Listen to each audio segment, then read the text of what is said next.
दोस्तों welcome to JEE academy by Acumen. मेरा नाम है doctor Umashankar Tripathi.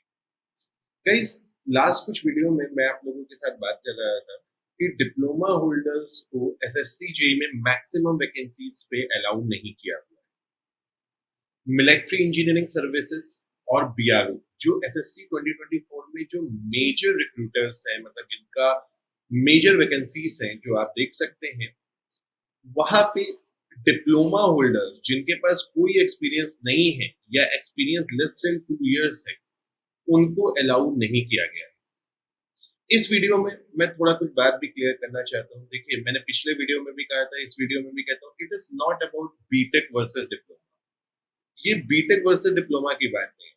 Comment section में आप में से बहुत सारे जो बीटेक होल्डर्स हैं, वो शायद इस बात को गलत समझ रहे हैं। देखिए, मैं ये बिल्कुल नहीं कह रहा हूँ कि बीटेक हटा दो, केवल डिप्लोमा कर दो। ऐसी कोई बात नहीं है। मैं केवल ये कह रहा हूँ कि जब एग्जाम सेम है, जो बीटेक वाले को भी देना है, डिप्लोमा विद एक्सपीरियंस वाले को भी देना है और फ्रेशर डिप्लोमा वाले को भी देना है, अगर वो एग्जाम एक फ्रेशर डिप्लोमा वाला क्वालिफाई करता है तो उसके साथ ये एक्सपीरियंस का क्राइटेरिया क्यों है? क्या ये ऐसी बात है कि फ्रेशर डिप्लोमा को अलाउड ही नहीं है? उसके लिए एसएससी जेई है ही नहीं। जूनियर इंजीनियर की जो वैकेंसी एसएससी कराता है, क्या वो डिप्लोमा होल्डर्स के लिए है ही नहीं?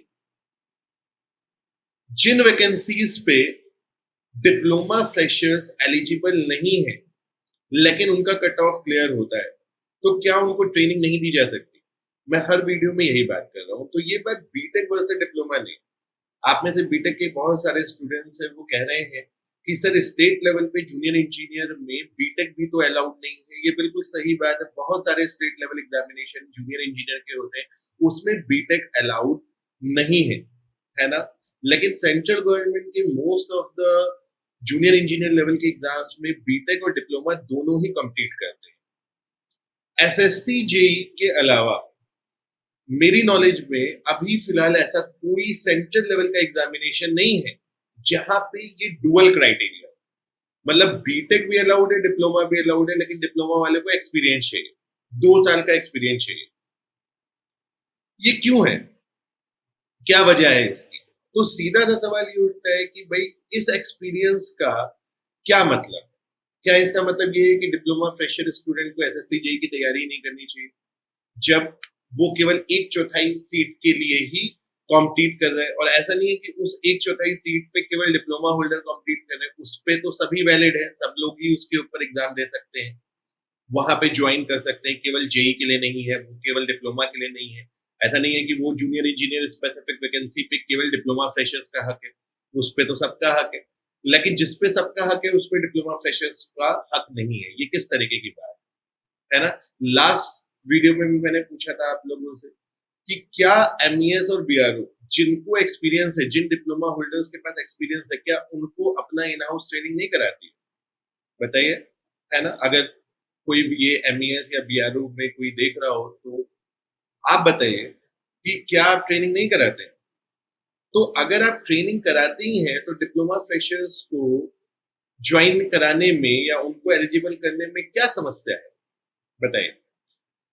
एक और बात, जब हम जूनियर इंजीनियर लेवल के एग्जाम की बात करते हैं तो डिप्लोमा होल्डर्स जो होते हैं, उनको हम समझते हैं कि वो जूनियर इंजीनियर का मिनिमम क्राइटेरिया जो है वो डिप्लोमा होल्डर्स के लिए, डिप्लोमा क्वालिफाई करने वाले जो लोग हैं, वो जूनियर इंजीनियर बनने के काबिल बन जाते हैं।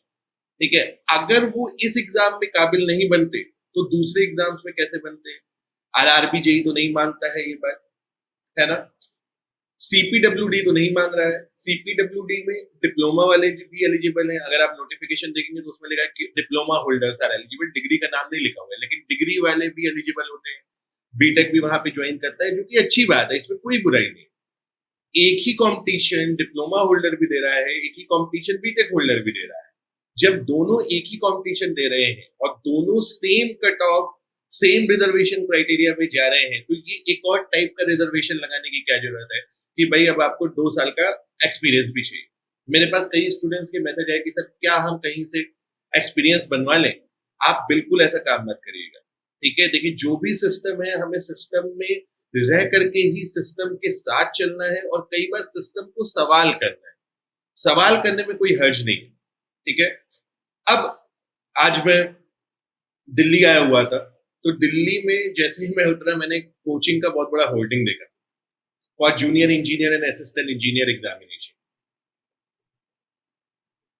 जो junior engineer assistant engineer examination है उसमें जूनियर इंजीनियर में जब हम डिप्लोमा फ्रेशर डिप्लोमा स्टूडेंट्स को पढ़ाते हैं, हम भी पढ़ाते हैं, एक्यूमेन में हम भी पढ़ाते हैं, ठीक है। इसमें मैं किसी के ऊपर ऐसा नहीं कह रहा हूँ, इल्जाम नहीं लगा रहा हूँ कि भाई कोई गलत समझ ले, लेकिन जब हम डिप्लोमा होल्डर्स को पढ़ाते हैं और लिखते हैं कि हम आपको एसएससी जेई की तैयारी करा रहे हैं, आरआरबी जेई की तैयारी करा रहे हैं, तो जब हम आपको एसएससी जेई की तैयारी करा रहे हैं और उस एसएससी जेई में 25% सीट पे ही आपकी फाइट है, तो ये किस तरीके से सिस्टम है। डिप्लोमा स्टूडेंट्स जो होते हैं वो एक middle class family, general context में मैं बात कर रहा हूँ, मैंने भी डिप्लोमा किया हुआ है, मैं भी एक मिडिल क्लास फैमिली से हूँ। डिप्लोमा के बाद मुझे मौका मिला तो मैंने बीटेक किया, एमटेक किया, पीएचडी किया, लेकिन नॉर्मली जो डिप्लोमा स्टूडेंट्स होते हैं वो लोअर मिडिल क्लास बैकग्राउंड से होते हैं, उनके लिए जॉब की जरूरत है। बीटेक, मैं ऐसा नहीं कह रहा हूँ कि बीटेक बहुत कोई संपन्न होते हैं और बीटेक को जॉब की जरूरत नहीं है, जॉब की जरूरत तो सबको ही है, लेकिन ये जो बात है एक ही एग्जाम में बीटेक अलाउड है, डिप्लोमा अलाउड है, डिप्लोमा विद एक्सपीरियंस अलाउड है। बीटेक डिप्लोमा विद एक्सपीरियंस सारी सीटों पे एलिजिबल है, लेकिन डिप्लोमा फ्रेशर सारी सीटों पे एलिजिबल नहीं। ये किस तरीके की बात है? मतलब अगर ये एग्जाम डिप्लोमा फ्रेशर क्वालिफाई करता है, यानी उसका नॉलेज का लेवल बीटेक की नॉलेज के बराबर उस पर्टिकुलर एग्जाम के कॉन्टेक्स्ट में, या डिप्लोमा विद एक्सपीरियंस की नॉलेज के बराबर है। ट्रेनिंग आप वैसे भी कराते हैं, बीटेक वाला भी होगा तो भी कराओगे, डिप्लोमा विद एक्सपीरियंस होगा उसको भी अपने इन हाउस ट्रेनिंग कराओगे, तो डिप्लोमा फ्रेशर के साथ ऐसा बाइफर्केशन, ये कैसा फिल्ट्रेशन है? क्या कोई नया अब हम सिस्टम लेकर के आएंगे? जूनियर इंजीनियर के एग्जामिनेशन में डिप्लोमा वाले को इनएलिजिबल करेंगे? ये तो इनडायरेक्ट इनएलिजिबल कर देना हुआ। मेरे टीचिंग एक्सपीरियंस में 12-13 साल में ऐसे बहुत कम स्टूडेंट्स मेरे साथ आए या मेरे पास है। मैं ऐसा नहीं कहता कि मैंने लाखों स्टूडेंट्स पढ़ाए होंगे, लेकिन फिर भी ठीक ठाक नंबर ऑफ स्टूडेंट्स मैंने पढ़ाए। उसमें मुझे ऐसा बहुत कम मिला जो डिप्लोमा विद एक्सपीरियंस वाले होते हैं। ऐसे बहुत कम स्टूडेंट्स होते हैं जो डिप्लोमा विद एक्सपीरियंस के साथ एसएससी जेई की तैयारी करते हैं। यही सत्य है, ठीक है। सो अगेन इस वीडियो के साथ मैं आप लोगों से कहता हूं कि मैं ऐसा नहीं कह रहा हूं कि आप सिस्टम तोड़िए या कुछ करिए या कुछ अनफेयर मीन्स, बिल्कुल भी अनफेयर मीन्स में मत जाइए कि लाइए कई लोग कह रहे हैं कि सर हम एक्सपीरियंस बना ले क्या, कई कोई और भी सवाल है कि क्या सर अप्रेंटिसशिप वैलिड है। देखिए रिलीवेंट एक्सपीरियंस, एक शब्द लिखा हुआ है रिलीवेंट एक्सपीरियंस, तो व्हाट इज रिलीवेंट एक्सपीरियंस? क्या रिलीवेंट एक्सपीरियंस हम मानेंगे, क्या नहीं मानेंगे? मतलब मान लीजिए किसी को 2 साल का एक्सपीरियंस भी है, तो ये रिलीवेंट एक्सपीरियंस की क्या परिभाषा हुई? अगर किसी ने एक प्राइवेट कंपनी में जॉब किया हुआ है, गुजरात में कोई प्राइवेट कंपनी है, वहां पे किसी डिप्लोमा होल्डर ने ज्वाइन किया हुआ है, उसने 3 साल वहां पे नौकरी की हुई है, अब आप रिलीवेंट शब्द को कैसे डिफाइन करोगे कि क्या वो एक्सपीरियंस रिलीवेंट है? एमईएस या बीआरओ, बॉर्डर रोड ऑर्गेनाइजेशन, क्या काम करती है? नॉर्मली जो मैंने नेट पे पढ़ा क्या काम करती है मैं जानता हूं, लेकिन नॉर्मली जो नेट पे मैंने पढ़ा वो क्या हुआ कि भाई कोई अगर ज्वाइन करता है तो उसको आप लोकेशन देते हो, जो हमारी बॉर्डर के आसपास की लोकेशन है वहां पे रोड बनाने का काम होता है। इसका रिलीवेंट एक्सपीरियंस किसी के पास होगा क्या? जो गुजरात में बैठ करके वर्क कर रहा है, ठीक है, आप कैसे फिल्टर आउट करेंगे? क्या आप उन लोगों को ही लेंगे जो बड़ी बड़ी कंस्ट्रक्शन कंपनी में काम करते हैं? गुजरात में बहुत सारी छोटी कंस्ट्रक्शन कंपनी, पूरे इंडिया में ही बहुत सारी छोटी छोटी कंस्ट्रक्शन कंपनी, आप उनको नहीं मानोगे कि नहीं हम तो रोड बनाते हैं, आपका एक्सपीरियंस तो बिल्डिंग बनाने में। Means what is this relevant experience? क्या समझे हम इस रिलीवेंट एक्सपीरियंस से? मतलब बेसिकली जो इंसान आपका डॉक्यूमेंट वेरिफिकेशन करेगा वो ये डिसाइड करेगा कि आपका एक्सपीरियंस रिलीवेंट है कि नहीं रिलीवेंट है। किस तरीके की ये बात है? क्या अप्रेंटिसशिप को मानेंगे आप? जो हमारी अप्रेंटिसशिप होती है डिप्लोमा के बाद, क्या आप उसको रिलीवेंट एक्सपीरियंस में मानेंगे? मान लीजिए बीटेक करके, क्योंकि एज का क्राइटेरिया तो 30 ईयर्स है, बीटेक अगर कोई करता है वो 21 साल में कर लेता है, 21 साल करने के बाद उसे 7 साल का एक्सपीरियंस है, तो क्या आप उसको जूनियर इंजीनियर पे लेंगे या उसको अपर पोजीशन देंगे? क्या आप उसको ट्रेनिंग नहीं दोगे? क्या उसका एक्सपीरियंस रिलेवेंट मानोगे कि नहीं मानोगे? तो ये जो एंट्री पोजीशन है, इसमें एक्सपीरियंस का क्या मायने? मेरा सिर्फ इतना कहना है कि जो डिप्लोमा स्टूडेंट्स है, अगर बात साफ होनी चाहिए, एसएससी जेई में डिप्लोमा को अगर इनएलिजिबल करना है तो डायरेक्टली कर दीजिए, ताकि डिप्लोमा स्टूडेंट जिसको एसएससी जेई का सपना है, जिसको एमईएस में जॉब करने का सपना है या बीआरओ में जॉब करने का सपना है, वो अपना समय इस पर्टिकुलर एग्जाम की तैयारी में ना लगाए। पूरा साल, 1.5 साल, 2 साल लोग तैयारी करते हैं, कॉलेज जाते हैं, कॉलेज जाने के साथ तैयारी करते हैं, और फाइनली पता चलता है कि आप केवल 25% वैकेंसीज में वैलिड है। तो ये तो फेयर कंपटीशन नहीं है, किसी भी तरीके से नहीं। कमेंट में आप लोगों से सब कहेंगे कि सर नहीं सर ऐसा नहीं है, आप गलत बोल रहे, सही बोल रहे, देखिए ये सब डिस्कशन चलता रहेगा, ठीक है।